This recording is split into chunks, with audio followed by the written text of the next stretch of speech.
So a little bit ago, someone actually commented on one of my shorts asking how I'd balance 40k if I'm not going to use competitive as the benchmark. And it's comments like this, and it's people who misinterpret that statement that kind of, confuse me a little bit, because that's not what I'm saying at all.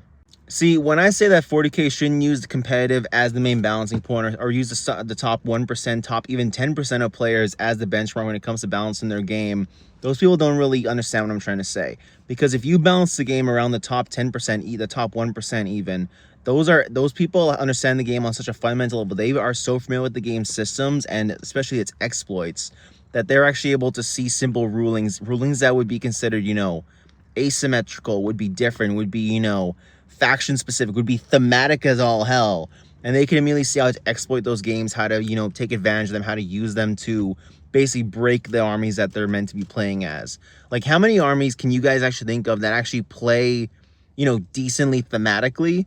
Like, I've gotten other comments, people saying that, they ruin the orcs, they ruin so many armies, making them, more generic, making them more, balanced, and that ruins so much more fun. Like, I can remember when the Votann first came out, the Leagues of Votann, they played like how I imagined dwarves to play. They had grudge tokens, which were very similar to Warhammer Fantasy. They had so many fun tokens. They were slow. They were tanky. They played like how I imagined space dwarves would play. They didn't play like space bikers, but the point still stands. They didn't play like other armies, and that was fun as hell. Like, yeah, sure, maybe you didn't win all the time, but when you won with those armies, when you play with a League of Votann army, you're not playing to have, the best army. You're playing to play space dwarves, rock and stone, my brother. That's what you're playing.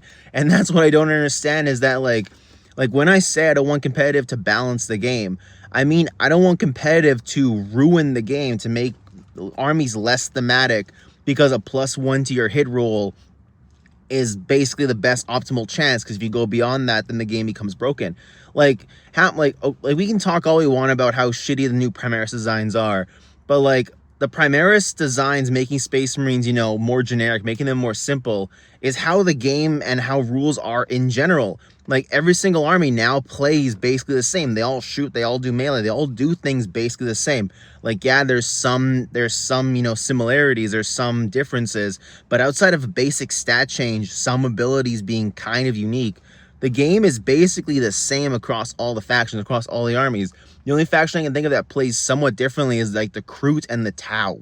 And I fucking hate the Tau and the Kroot. Like, I don't hate the Kroot as much, but like, that shouldn't, and maybe the Cabals, the Drukhari, like, that should not be how a game balances. I think that we should be balancing it around themes, not fully balanced. I'm running out of time. Maybe next part 2.